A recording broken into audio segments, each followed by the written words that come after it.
Sesetengah orang belajar kerana dipengaruhi oleh rakan semata-mata. Tidak kurang juga segelintir individu menuntut ilmu kerana enggan diperlekehkan oleh orang lain.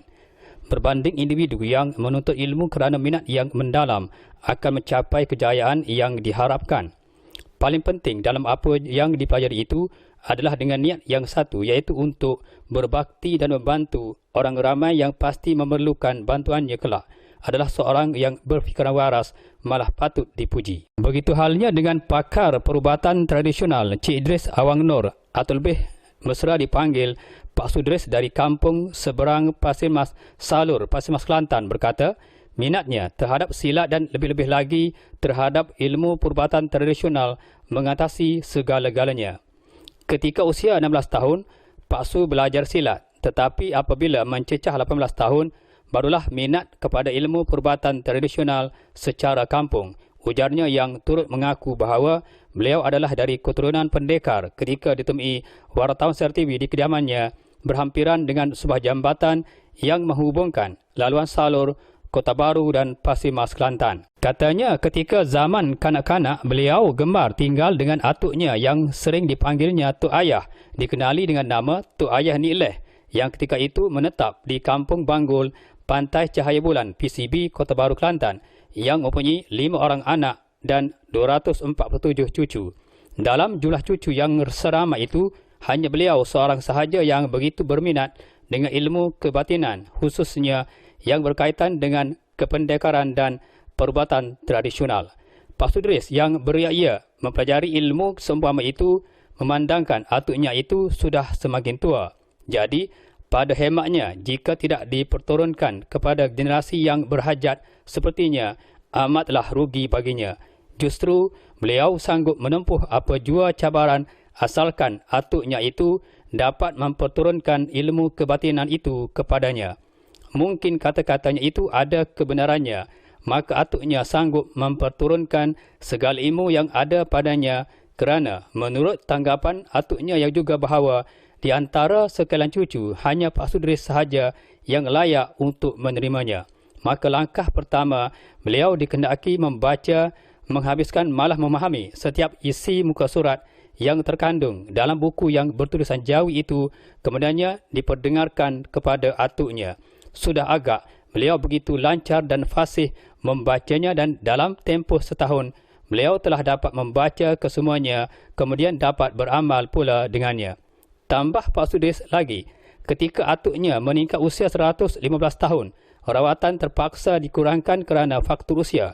Maka dalam usia 117 tahun, atuknya meminta beliau supaya membantunya merawat pesakit yang datang dalam jumlah semakin ramai.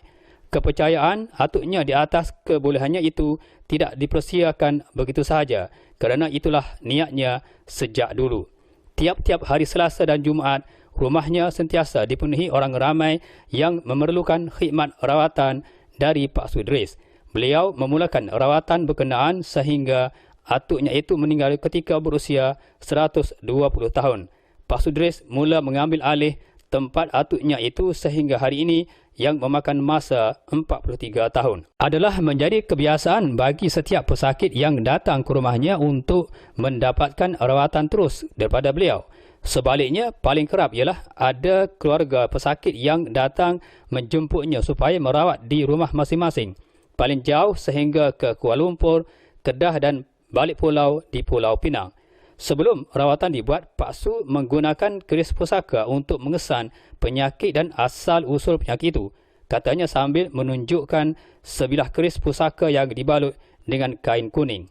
Beliau menjelaskan rawatan tidak akan lengkap jika penyakit yang dihidapi pesakit gagal dikesan. Ini kerana menurutnya, penyakit yang dihidapi mempunyai sebab dan asal-usulnya. Umpamanya orang yang akan mendirikan rumah tangga, ada sebabnya, begitu juga dengan meninggal dunia, mempunyai sebabnya.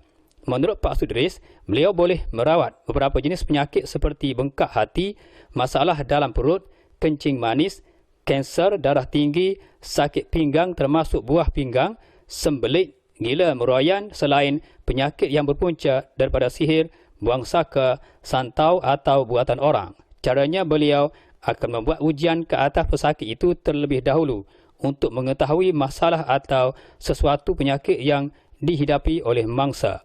Walaupun begitu, menurutnya, ada beberapa jenis penyakit yang tidak boleh dirawat olehnya, umpamanya penyakit jantung berlubang, masalah air dalam paru-paru dan masalah hati yang terlalu kronik.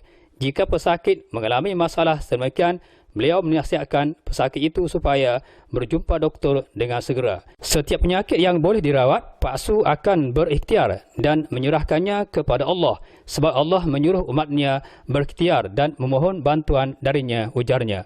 Beliau menambah, selain penyakit yang berpunca daripada sihir atau buatan orang maupun termakan benda berbisa, beliau juga turut merawat penyakit gila meroyan. Ini kerana menurutnya, ramai di kalangan orang-orang Melayu yang keliru. Kononnya, orang gila meroyan itu adalah perbuatan khianat dari segelintir individu yang dengki. Padahal, orang gila meroyan adalah berpunca ketika proses bersalin dilakukan tidak begitu lengkap dan sempurna. Beliau mengingatkan, penyakit gila meroyan bukan perkara kecil dan remeh. Gila meroyan ada 7 jenis kesemuanya dan kebanyakan yang dihadapi oleh pesakit mencecah 199 kes. Secara tidak sedarkan diri dan hilang sifat malu, kebanyakan individu yang gila meroyan akan melakukan apa sahaja seperti bertelanjang, enggan memakai kain, memungut sampah di tengah jalan, hilai ketawa seorang diri, bertutur tidak jelas maksudnya, mengarut, buang anak, mencabut rambut dan sumpah seranah. Merawat penyakit gila meroyan tidak selesai dalam tempoh 10 minit untuk menunjukkan wujudnya kecacatan dalaman diri manusia. Merawat penyakit sedemikian dimulai dari awal seolah-olah semasa pesakit itu mula dilahirkan, mandi limau sehingga selesai dan sembuh. Manakala dari segi bayaran yang dikenakan, beliau tidak mengenakan bayaran yang terlalu tinggi bahkan di atas dasar keikhlasan pesakitnya. Ini kerana pesanan arwah atuknya supaya tidak memaksa pesakit membayar harga rawatan sehingga menyusahkan mereka. Sebagai contohnya, sewaktu beliau merawat sakit puan, beliau hanya mengenakan bayaran RM1 sahaja, manakala nilai harga di zaman atuknya ialah 25 sen. Di akhir perbualan, selain kerja kampung, umpamanya mengambil upah menggali perigi, rutin hidup hariannya ialah merawat pesakit dari pelbagai bangsa yang melibatkan penyakit yang pelik dan luar biasa. Justru Pak Su berharap supaya pesakit tidak perlu menaruh syak dan ragu-ragu kerana rawatan yang dilakukannya adalah berdasarkan kaedah rawatan Islam sebagai ikhtiar seorang hamba Allah yang lemah untuk memperolehi kesihatan dan kebahagiaan hidup yang abadi.